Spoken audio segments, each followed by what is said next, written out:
wait. We haven't even gotten to the information yet.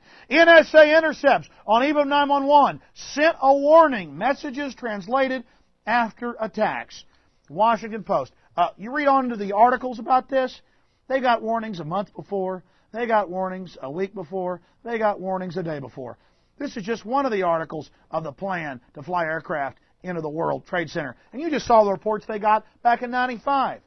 The reports they got back in 96, 97, 98, 99, 2000. I was all over the radio saying this. Everybody was. Everybody knew about this. Oh, but they didn't. Oh, they just got the intercept the day before and didn't, decipher it. This is a shill story. You know why? Because good people in government were blowing the whistle. Air Force colonels, Air Force captains, Army generals, FBI agents. And so they put out the spin. Oh, yeah, there were some warnings the day before. We missed it. And that gets announced nationwide. Then when you tell your neighbor about this, they go, yeah, they missed it. Here's another one. September 11th probe, wiretaps in Italy. Hear parrot talk of terrifying plan by madmen. AP. Air Force officer suspended after charge. Bush knew of 9/11 threat. It wasn't a charge. I've interviewed his lawyer, Mr. Hilton, who's talked to hundreds of these officers. This was the dean of the Defense Language School that trains spies in Monterey, California. You know why he was angry? He was ordered to train Muhammad Atta and two of the other supposed hijackers. The fall guys, the patsies, that's what they were. They were playing a part. Knight Ridder newspapers. This Air Force officer, Lieutenant Colonel Steve Butler, said that Bush was behind the attacks and orchestrated the attacks so he could have a war for global domination and a police state. Again, here's a report out of the Herald newspaper there on the West Coast. The Monterey County Herald. DLJ official removed for criticizing Bush. And you read on. Then I interviewed the lawyer who represents 400 families of the victims, 400 families. San Francisco attorney, Bush allowed 911. I interviewed Stanley Hilton on my syndicated radio broadcast for 2 hours. He's not some left-winger out to get Bush. Neither is Judicial Watch, exposing Bush for prior knowledge and involvement with FBI agent Robert Wright and David Shippers, the man that impeached Bill Clinton. This guy was former Bob Dole's chief of staff. This is out of the San Francisco Examiner. San Francisco attorney, Bush allowed 911. And then he goes into details. He has filed a class action suit against 10 defendants, including Vice President Dick Cheney, National Security Advisor Condoleezza Rice, Secretary of Defense Donald Rumsfeld, Transportation Secretary Norman Mineta, saying that they engineered the attacks. And I interviewed him. He says that his sources within the FBI, CIA, National Security Agency, Naval Intelligence, and Air Force, and others, say that NORAD was ordered to stand down, that the U.S. government engineered the attacks. Bob Dole's former chief of staff. But first, is President Bush to blame for the September 11th attacks? A $7 billion lawsuit filed recently in federal court alleges that the president and several other high-ranking administration officials allowed the terrorist attacks to happen. Joining us now is the lawyer who filed this ridiculous suit, is Stanley Hilton. You know something? You know what's so sinister, Mr. Hilton, in what you're doing here?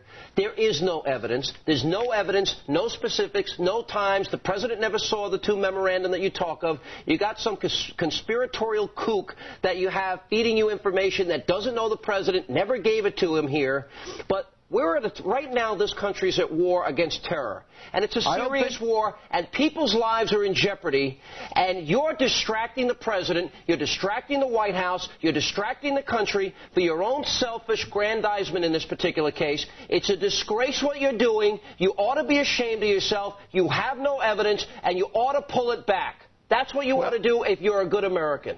Well, that sounds to me like something that Adolf Hitler's regime, when the Reichstag burned in 1933. Give me a break. That's so ridiculous. You ought to be ashamed of yourself. How do you know I have no evidence? How do you know that? Dime license that you got to practice law. Because what you're doing is hurting the country. I don't know why you folks are so afraid of facing the facts. How do you know he's not We were guilty? afraid. We wouldn't have put you on. Mr. Hilton, you ought to be ashamed of yourself. The nation's at war. I think I should be proud of The nation's myself. at war. You give lawyers a bad name with this frivolous, superfluous suit. Who's the enemy?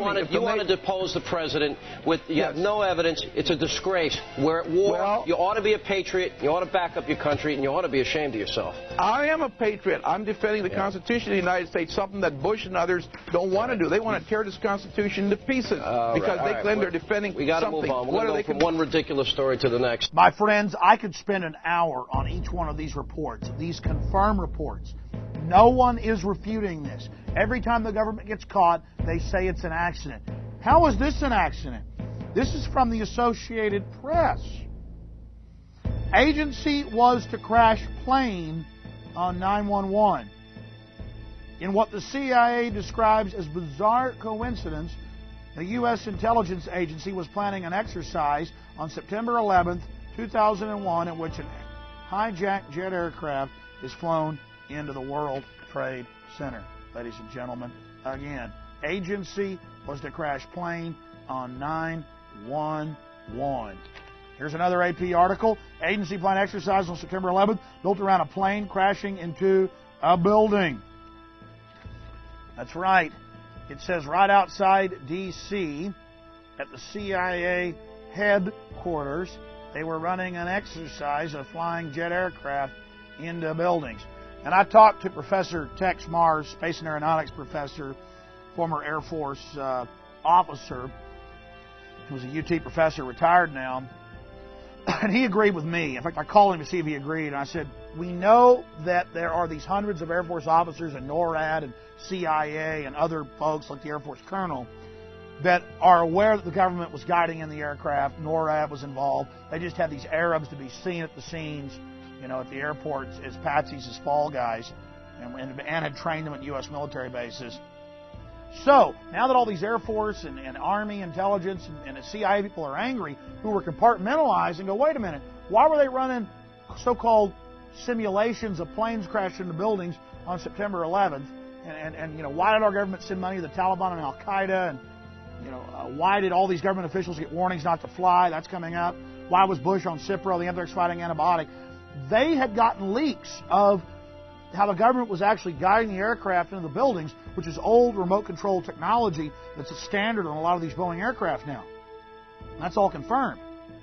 How do you then cover things up where if somebody in the Air Force or the Army blows the whistle on this, then they're discredited because the government's gotten out ahead of the story, leaked it itself with their spin on it.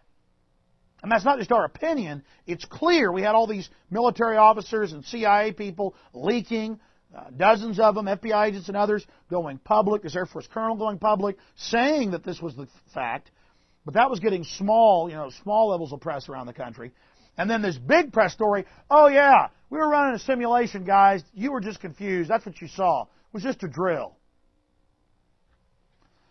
It's the same MO over and over again. The terrorists attacked us. We had prior knowledge because we're idiots. Oh, yeah, we were running a simulation there at headquarters of planes flying into the Pentagon and World Trade Center, but that was just a simulation that morning, guys. And we're supposed to buy that. Millions of Americans have been asking a very important question.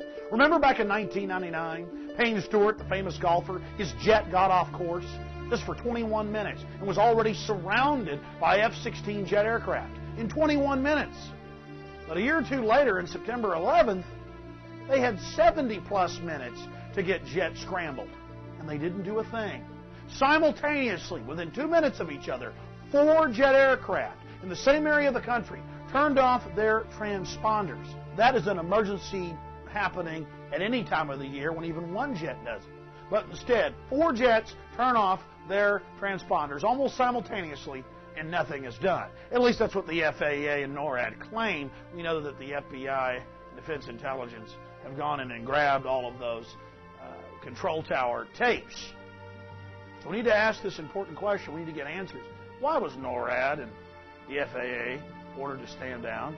Because that's the information we're getting from top-level military officers. Andrews Air Force Base is only 10 miles from the Pentagon. Air defense around Washington is provided mainly by fighter planes from Andrews Air Force Base in Maryland near the District of Columbia border. The D.C. Air National Guard is also based there and equipped with F-16 fighter planes. In a blatant reversal of standard operating procedure, the Air Force, via willful negligence, is given stand-down orders not to intercept Flight 77, which will subsequently hit the Pentagon. This is all reported in mainstream news, but no one puts the pieces together. No one connects the dots of what's blatant criminal activity. Flight 77 is known by NORAD to have been hijacked by 8:50 a.m., yet it is still a full 48 minutes until any jet fighters are scrambled as two leave Langley Air Force Base